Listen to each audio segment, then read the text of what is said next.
Welcome to WTF Media. If you love crazy, unbelievable stories, make sure to subscribe and hit the bell so you don't miss out. Let's jump right into today's story. I'm not dumb except when it comes to women. I know. Really aren't most men dumb when it comes to women? I know some of us think they know about them, that they understand them, but do they really? I think not. Like most men, I just try to muddle through and do things as nearly right as I can. Having said that, I believe that is the reason it took me so long to realize I am really dumb when it comes to women, and specifically to my wife. I had seen the signs of her disrespect and cheating for nearly 5 months before I decided that if there was smoke, there might just be a fire I needed to put out. As the old song went, we got married in a fever hotter than a pepper sprout.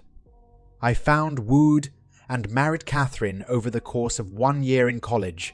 I was attending Oklahoma State University at Stillwater, majoring in partying when she stumbled into my life. My real major was in hotel and restaurant management. The partying was what I did when I should have been studying. I was also working at Eskimo Joe's, a well-known and popular college hangout, as a bouncer.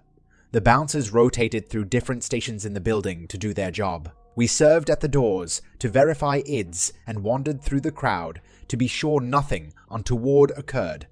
There was an upstairs in the bar, and one of us was always stationed near the head of the stairs to keep the drunks from falling down them. I got a quick education on the female of the species while I worked there. I learned which ones would, and which ones wouldn't, and which ones wouldn't, and which ones would, and which ones would some of the time, and how to identify each of them. When I manned the post at the head of the stairs, I could overlook much of the lower floor. I watched as the women worked the dumb bastards on the main floor below from my post on the balcony. Some of the women had 2 or 3 of the poor, dumb bastards buying them drinks at the same time in hopes of taking them home, or to their cars for a little nookie later in the evening. Many of the young ladies would cadge drinks from the dumb men until just before closing time. Usually, at last call, or slightly before, there would be a large exodus of these women. They would use the pretense of going to the restroom before leaving with the young man that had treated them for the evening, to allow them to dart out the back door that opened off the hallway to the restrooms. This, of course, pissed off the men, and many times they had to be counseled by one of the bouncers to calm them down. I knew which of the young women routinely played this game, and as a public service, I would warn my friends, or sometimes just a guy I thought was nice and didn't deserve getting shit on about them. Others I just let get taken. Anyway, one Saturday evening after a home game, I was working and watching the drunks make fools of themselves when this absolute goddess stumbled into my arms. Drunk was an understatement for her. She was totally blotto and claimed to not even know where she was. She couldn't find the friends she had supposedly came with, but I understood that. I had never seen her with those women before, and they were one of the worst groups to duck out the back door after drinking free for the entire night. I was pretty sure they were gone. It was after the last call, and they normally darted out when last call was announced. About that time, with Catherine literally draped in my arms, the man she had been cadging drinks from came up. He glared at me and grabbed her by the arm. "Come on, Callie," he said. "We need to get out of here. I was beginning to think you had disappeared on me." Well, now I knew her name, I thought. I was about to let her go with the young man when she roused somewhat and looked at him with a questioning look on her face. "My name's not Callie. It's Catherine. Who you? Why do I have to go with you?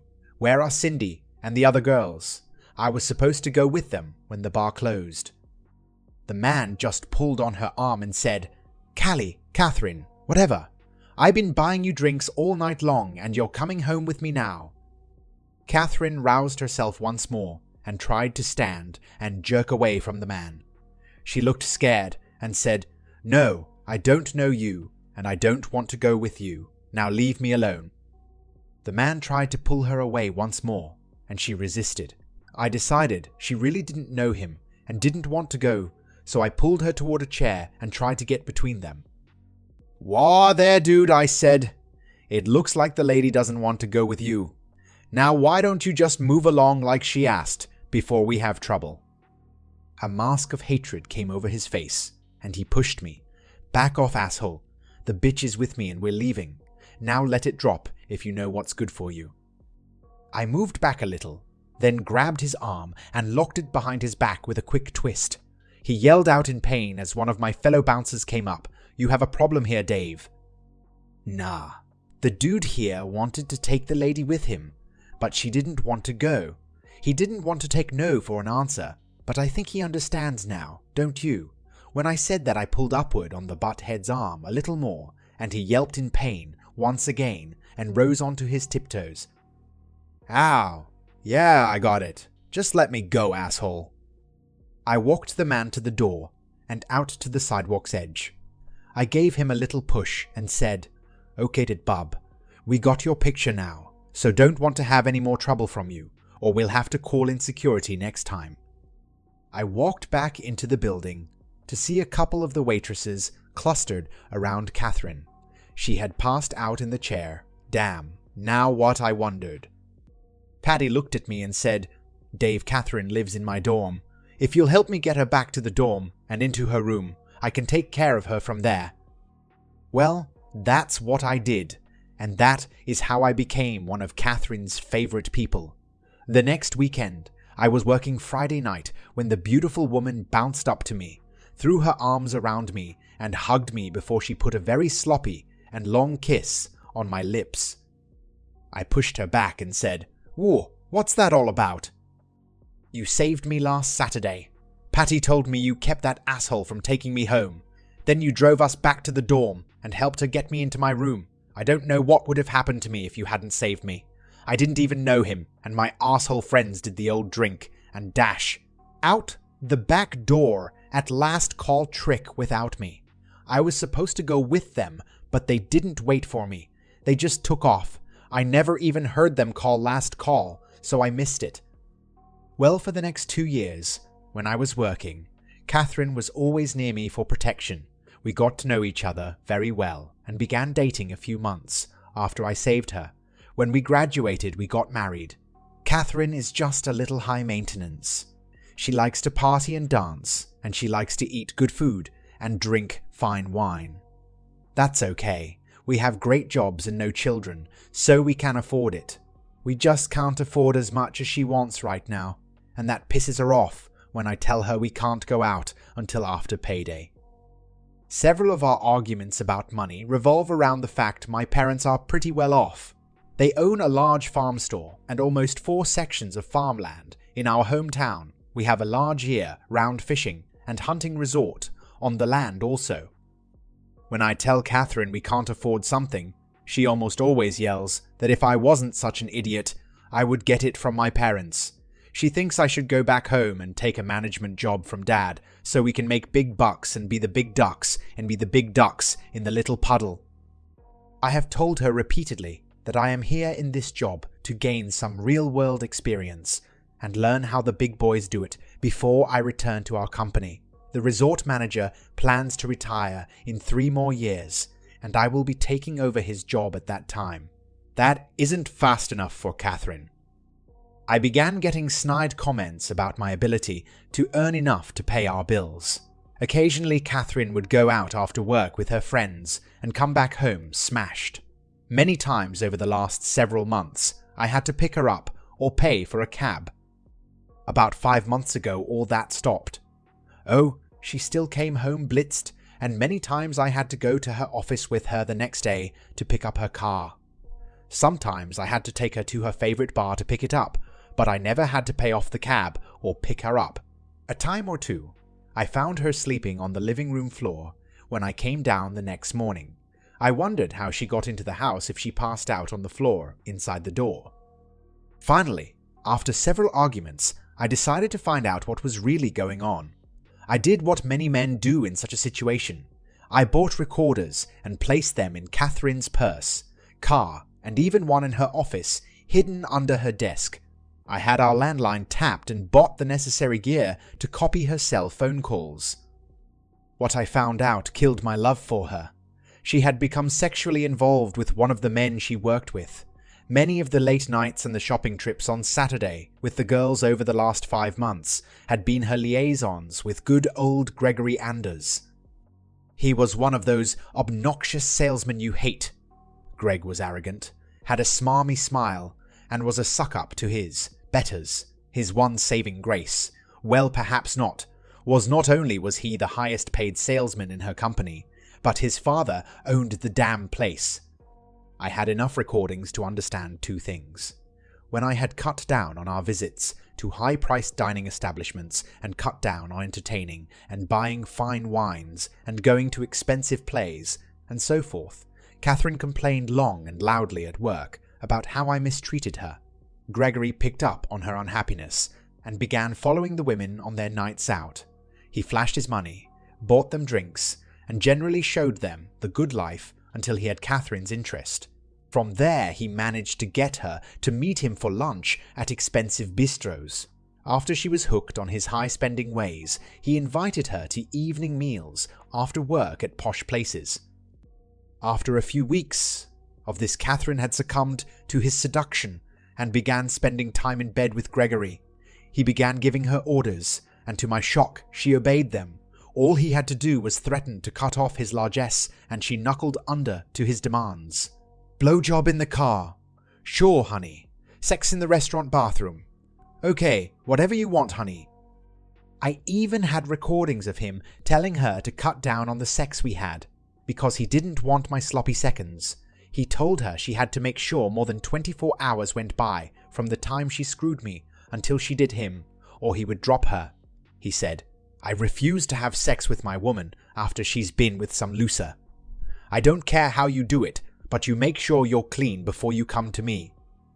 Our sex life rapidly began to decline and revolved around good old Gregory's sales trips out of town and on Sundays. He was never with her on a Sunday, so that rapidly became my only guaranteed day of loving. I have to admit, I really didn't care much after I found out what was going on. I had only kept the cheating bitch around as long as I had because I was preparing for the divorce. Thankfully, we had only been married about 27 months, and there were no kids yet when I found out about good old Greg and Kate. She hates to be called Kate, so that is how I think of her now. We were renting a pretty nice condo and buying 2 new vehicles. She, of course, had to have a BMW. I was really happy with my 2010 Phone 150 Super Crew 4x4 I had bought new when we got out of college. When we went out, she refused to ride in that damn old truck and insisted we drive her car. Of course, we don't go out together much now. I just do enough with her to keep her in the dark. Today begins my revenge on Kate and Greg. She has a date with him for tonight. She plans to meet him at the mall at 6:30 p.m. They are going for drinks, then to a new French restaurant for supper. Afterward, they are going dancing. She told me she was going out with the girls to a baby shower. Kate came out of the shower at 5:30 and began dressing. She was ready to leave at 6. That would just give her enough time to get to the mall and meet Greg. I waited in the hallway beside our bedroom door until she started out. I came bustling in and wrapped her in my arms. I gave her a kiss and began rubbing her. Damn it, Dave, stop. You know I have to meet the girls at 6:30. I don't have time for this, and besides, you'll muss my makeup. I'm sorry, honey. I just need you so badly. How about a quickie, now then a nice long screw when you get home? No, I don't have time, Dave. I pushed her back until her feet touched the edge of the bed. I already knew she was wearing thigh-high stockings and bikini panties. When her feet touched the bed, she fell back and I moved on top of her. It was a quick fuck, and I came straight inside her. I kissed her and pulled away. She was yelling about how I had messed up her makeup and how I had made her dirty now. She started for the bathroom to clean up, but I grabbed her and pulled her to the door and down the hallway. When we passed the table, she kept her purse on. I picked it up and handed it to her. I'm sorry I took so long, honey, I said. I really needed that though. Thank you. Here is your purse. If you hurry, you can still make it and not be too late. Tell the girls I said, you can blame me for making you late. Tell them I apologize. But I need to clean up. I can't go to town like this. No, you're fine, honey. Hell, this won't be the first time you've ran around town all evening with cum in your pussy. We used to do it all the time, remember? No one will ever know. Now one will ever know. Now go on and have fun, babe. Catherine glared at me and turned toward her car. It was all I could do not to laugh. I sat up waiting on the recordings so I could see what asshole thought of getting a dirty pussy that night. Oh man, was he pissed at Kate. I heard them kissing and moaning when they went into his condo. There was a lot of rustling sounds. Then I heard Kate say, "Greg, honey, I'm sorry, but Dave made me make love to him before I left. Let me go and clean up before we go to bed." What? I told you not to let that little asshole near my pussy when I was going to be in it. I heard a slap and Kate screamed, "Now get your ass into the bathroom and clean up. I better not find any cum in there when you're done. And you can forget about getting your pussy eaten before we fuck." I couldn't hear much else because Kate had apparently left her purse in the living room and they fucked in the bedroom. But I was happy inside. I had pissed old Greggy off and from the sound of it, maybe gotten Kate slapped. I hadn't seen a bruise, so I assumed he had just slapped her. The next 2 times I knew Kate was going to be with Greg. I forced her to screw me. In fact, every time she went out from home, I tried to leave a load in her in case she was really going to see Greg instead of do whatever innocent thing I had been told she was going to do. Greg was getting more and more angry because Kate kept coming to him with a pussy full of sperm. He called her a cheating cunt and other horrible names, almost every time she was crying before he took her roughly. It was so cool. I fucked her. And she left home crying from fear of Greg. Then he was mean to her, and yelled at her, and yelled at her, and she cried more. As far as I know, he didn't hit her again after that first time, and I suspect that had only been a slap on the arse. Although the last time she was with Greg, she felt bad. I had enough to do, and decided that my revenge was over. I set it up to serve her with divorce papers during her Saturday date. I even provided Greg's wife with copies of the notes and photographs I had. No, I didn't have any pictures of them getting dirty, just pictures of them having lunch, dancing, and kissing in his car. It was bad enough. Once or twice, Kate stuck out her breasts and spread her legs. I had 2 pictures of her, sucking him off while he was driving the car. I paid extra to have Kate served after she and Greg got to his condo in the city. Actually, it was a condo leased by his father's company for company visitors. Greg and his father both used it for their liaisons with women to whom they were not married. Oh yes, I was also kind enough to send Greg's mother pictures of his father and his secretary fooling around too. Heck, why not be a nice guy? The process server met Greg and Kate in the lobby of the condo. After he served her, he gave Greg a letter I had prepared for him.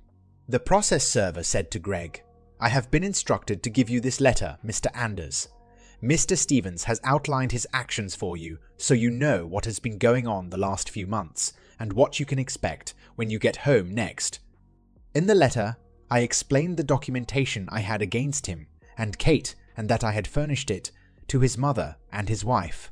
I also asked him if he liked getting my leavings from Kate. I told him I had made sure that every time she came to him, I sent some of me for him to play in. I'm afraid Greg became so angry he hit Kate. He managed to hit her twice before the security guard grabbed him and pulled him away. I heard this, and I heard the guard call for the police and an ambulance for Kate. I felt bad. Yes, I wanted to hurt Kate, but I didn't want her physically injured. I just didn't know Greg would actually try to beat her. About an hour later, I got a call from the hospital. They wanted me to come down and complete some paperwork and bring Kate home. I laughed and said, "Sorry ma'am, I can't do that. Kate and I are getting a divorce, and she doesn't live with me. Why don't you call her lover and have him pick her up?" "Oh, well, I suppose I can do that. What is his name?" I told her Greg's name and phone number. She was quiet for a moment, then she said, Sir, I'm sorry but I can't call Mr. Anders. Your wife is in the emergency room because Mr. Anders beat her badly this evening. I believe he is in jail now, sir." "Okay, here are 2 more phone numbers. Maybe one of them can help." I gave the phone numbers of Kate's parents and one of her 2 best friends. I don't know who picked her up. I never heard from her for nearly 4 days. Wednesday evening, I left work and found Kate waiting by my truck. Kate had tears in her eyes when she stopped in front of me. "David, honey, can we please talk about things? Please?" "No, Kate. Not much to talk about.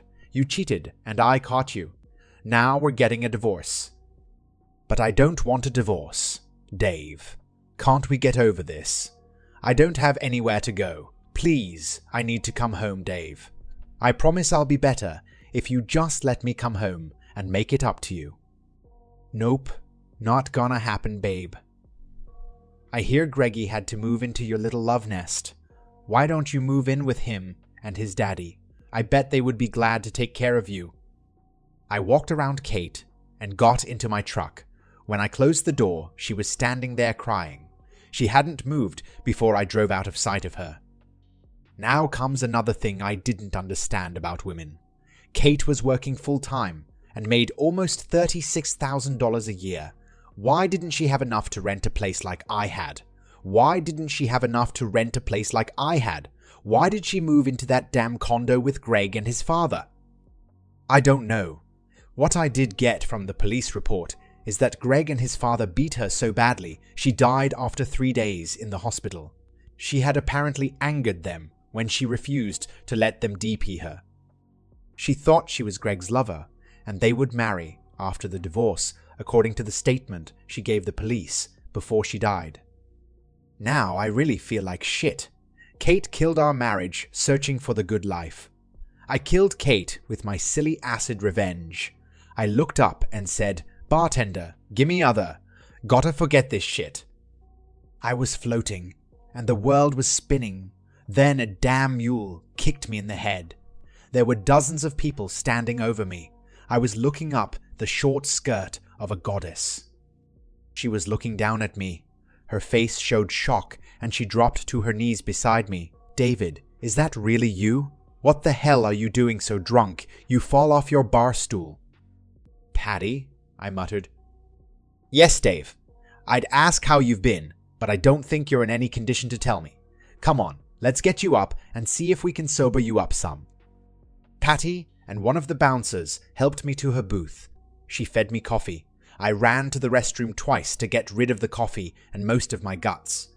God, I'm glad I don't have to clean up after me. After a couple of hours, I was at least able to talk without much problem. Patty demanded to know what I was doing there so drunk. I told her the whole story you have just read and said, "So you see, Patty, I killed her. I don't know what I'm going to do now. I hated her for what she did to me, but I didn't want her dead." Patty sat there in shock. She stared at me with her mouth open. Finally, she wrapped her arm around me and gave me a good hug. "Dave, some of what you did was pretty despicable, but you didn't kill her. That asshole Greg killed her. You couldn't know he'd do that." Patty sat staring into the distance for a moment, then said, "You know, Dave, some of this is my fault too. I'm sorry now I never told you about Catherine while we were in college. Even after you were dating, she had an eye for the guys. If they had a lot of money, or just a little, and were willing to spend it on her, she would lead them on. A lot of the nights, she didn't spend time with you at Joe's. She was out with some guy with deep pockets.